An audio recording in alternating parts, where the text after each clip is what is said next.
Good morning, dear students.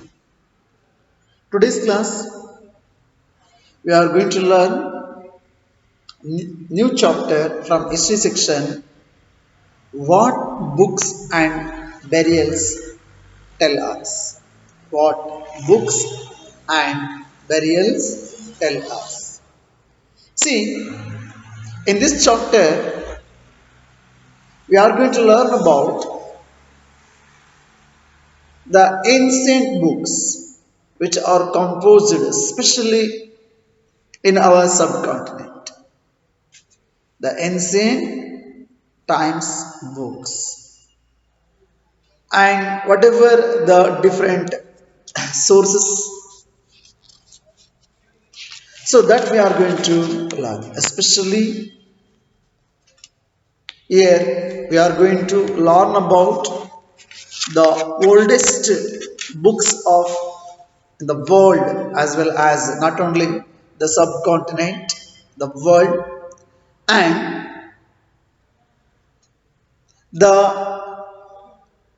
contains on what those books are going to focus, those things also, and by studying those, by referring those books, so we are able to know about their lifestyle and their culture and their religious rituals and so on, so things about their life.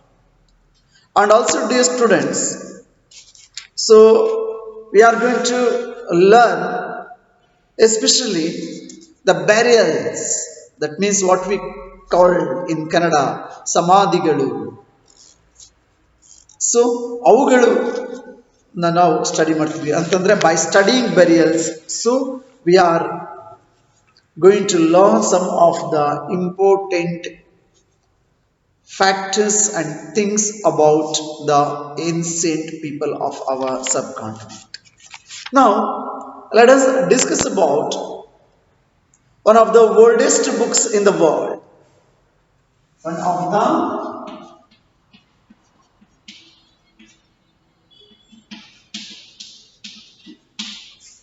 oldest books in the world.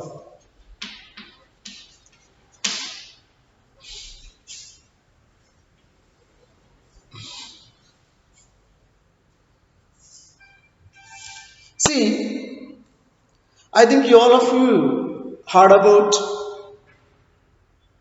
so many of you knows about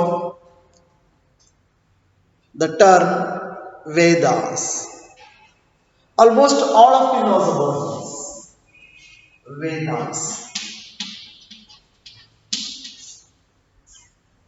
See, the Vedas were the oldest books even in the world, not in our subcontinent. So these Vedas were composed about 3500 years. Composed about 3500 years ago. See,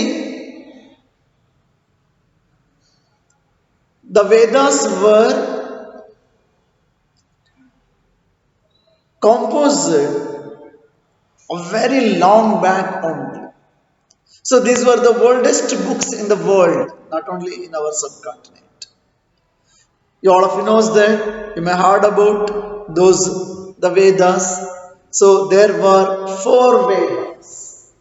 There were four Vedas, such as the Rigveda,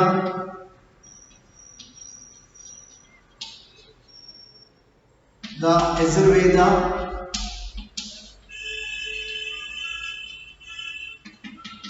the Samaveda, and The fourth one is the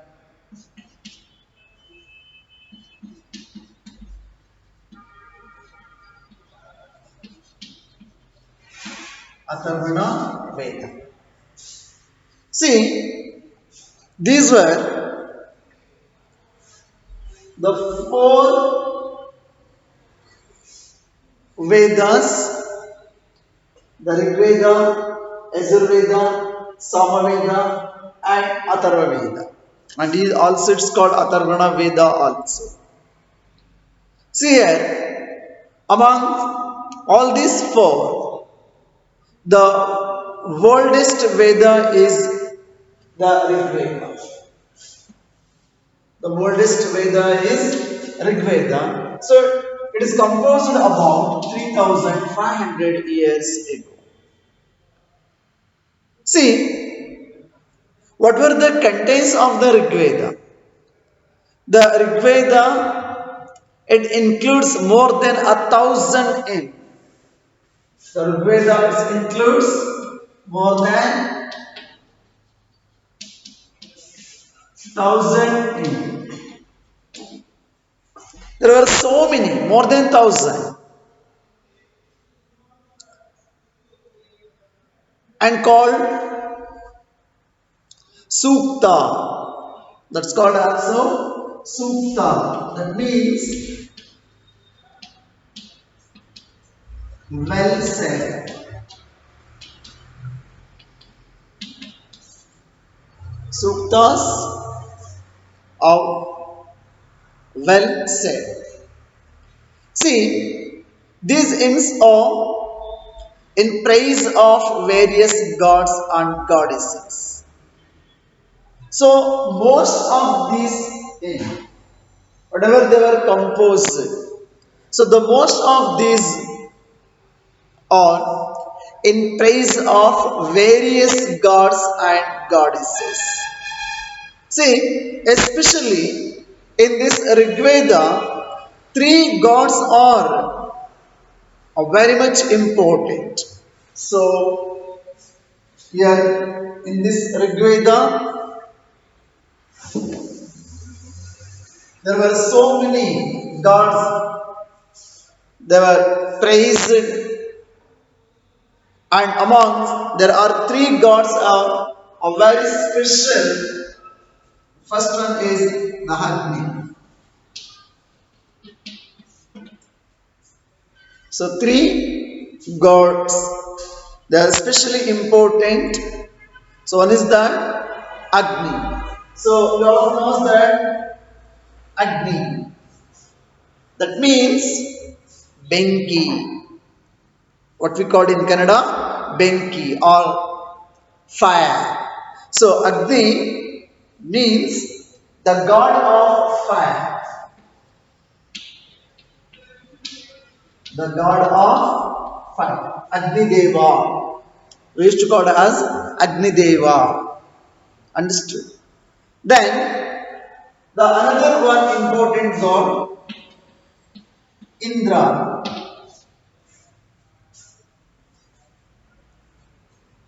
So according to Hindu mythology, Indra is a king of all god and goddesses. Used to called Devendra also. Devategala Raja. So a Devategala kingdom nalli. So Devategala Raja Indra. So he is actually a warrior god. Because it is the responsibility of the Indra to take care of the kingdom of God and goddesses. So Indra is a warrior god. Understood now? And Soma. See, what is this Soma? So actually a plant from which a special drink was prepared. Soma. So by using this plant, so they were prepared a special drink which used in special occasions in the name of Sura, or used to called as Surapana in Canada. This used to called as in Surapana also. So Soma,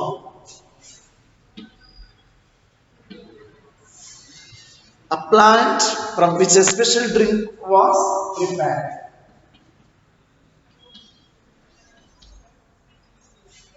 A plant from which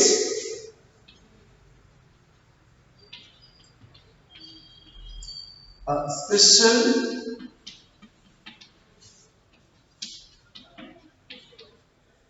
drink was prepared in the past.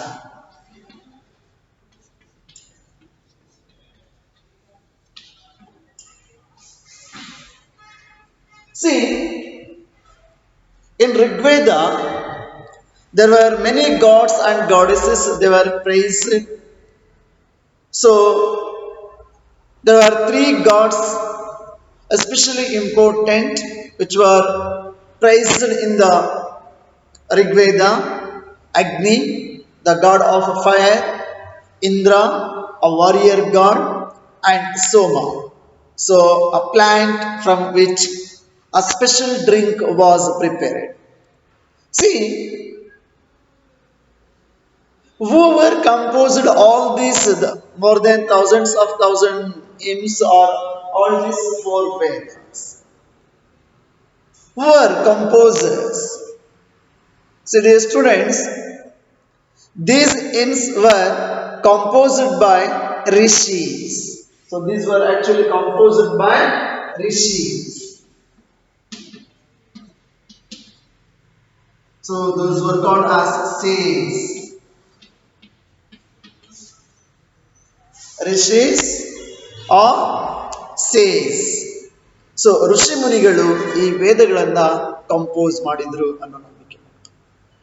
These all hymns were composed by sages, or those who are called as a rishi ಅಥವಾ ಋಷಿಗಳು, ಋಷಿ ಮುನಿಗಳು ಈ ವೇದಗಳನ್ನ compose ಮಾಡಿದ್ರು.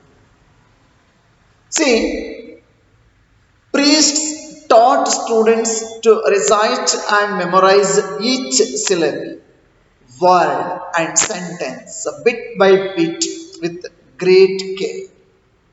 So during the time, actually in the beginning, so there was no script, there was no writing form. So that's what how actually the priests, purohitar, so they were taught students to recite and memorize each syllable, each and every. ಬಹುಶಃ ಇವಾಗಲಾದ್ರೂ ನೀವು ನೋಡಿರ್ಬೇಕು ಮಕ್ಕಳ, ಸಂಸ್ಕೃತದ ಆ ಒಂದು ಮಂತ್ರೋಪದೇಶಗಳು ಏನಿದೆ ಅಥವಾ ದೇವಸ್ಥಾನಗಳಲ್ಲಿ ಏನು ಬಳಸ್ತಾರಲ್ಲ, so they use to say the all chants, ಪಟ ಪಟ ಪಟ ಪಟ ಅಂತೇಳಿ ಸಂಸ್ಕೃತದ ಆ ಮಂತ್ರೋದ್ಘೋಷಗಳನ್ನ ಅವರು ಹೇಳ್ತಾ ಇರ್ತಾರೆ. Without mistake, without confusion. ಎಷ್ಟು ಚಂದ ಅವರು ಅದನ್ನು ಅಭ್ಯಾಸ ಮಾಡಿರ್ತಾರೆ ಅಂತ ಹೇಳಿದ್ರೆ, it's a really a very beautiful things to see and to listen also. So during that time only, so the priest taught students to recite and memorize each syllable, and also each word, each sentence, bit by bit. That is also with great care. That is also with great care. See, most of the hymns were composed, taught and learned by men. So the most of these hymns, so these completely they were composed and taught by and learned by men only. So only a few were composed by women. The most of these hymns were composed by, taught by and learned by only the men, and a few were composed by women. See, the Rigveda is in old or Vedic Sanskrit. In which language they were composed these Vedas? So they were used the old Sanskrit. The old Sanskrit. So they were used the old Sanskrit and they were composed in that. So here you know that which is different from the Sanskrit. Maybe if you are learning in the school days, the word Sanskrit is different. Of course, dear students, so it is a very common. Even we can take our mother tongue Kannada. So the olden days people, what they are speaking that Kannada and that script, it is completely different. So that's what we are dividing like this: Halagannada, Nadugannada, and Vasagannada. So the same. So the Rigveda and the Vedas were composed in old Sanskrit, or which is called also Vedic Sanskrit. The word Sanskrit is called also Vedic Sanskrit.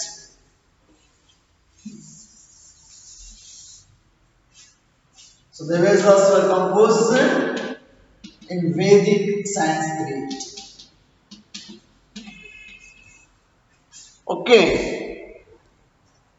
So these were very much important, and later onwards these books what we are using in the present day, written and printed, which we are using in the present day. So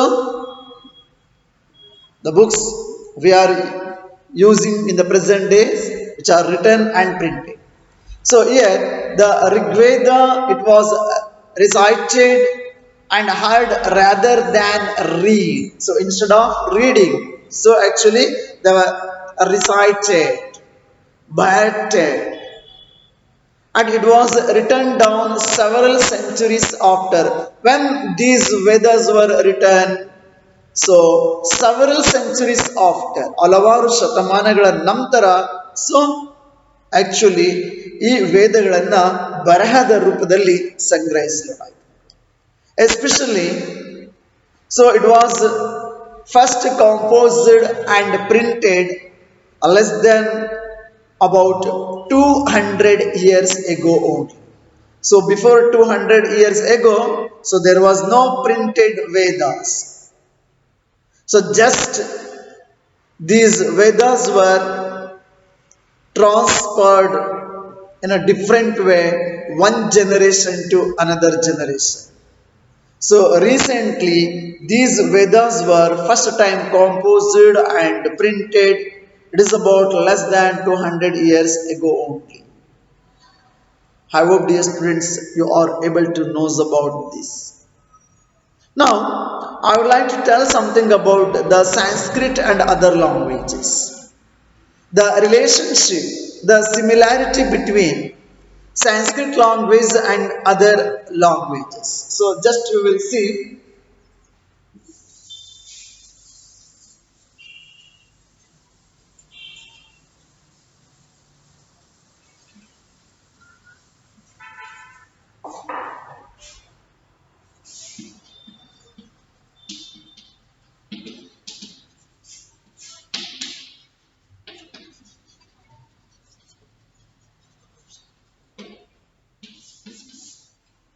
Sanskrit and other languages.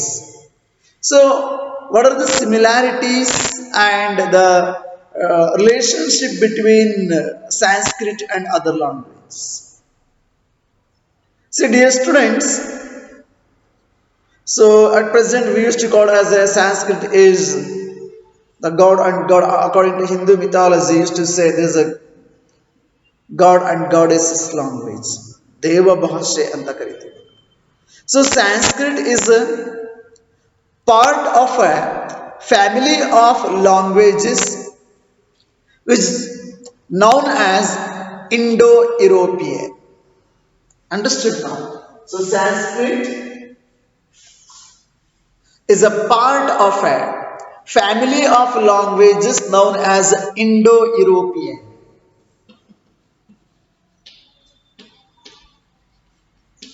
So ಈ ಸಂಸ್ಕೃತ ಭಾಷೆ ಏನಿದೆಯಲ್ಲ ಇದು Indo European ಫ್ಯಾಮಿಲಿಯ ಒಂದು ಭಾಗ. See, some Indian languages such as Assamese,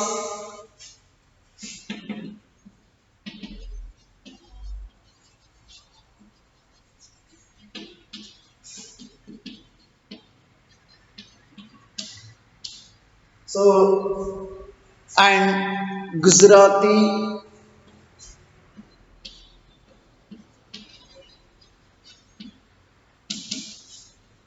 and Hindi, Gujarati, Hindi, Kashmiri and Sindhi.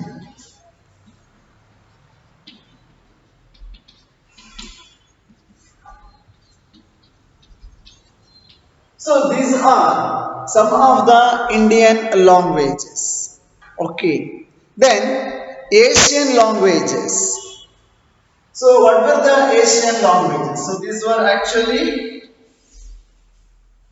some of the Indian languages. Now let us see some of the Asian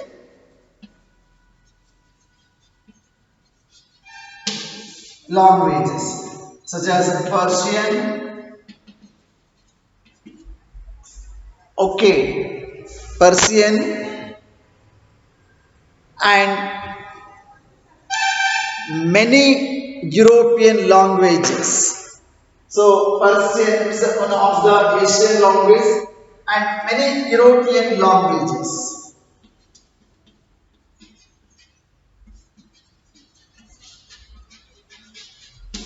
So you also know that the most of the European languages such as English, French, German, Greek, Italian, understood now. So Spanish.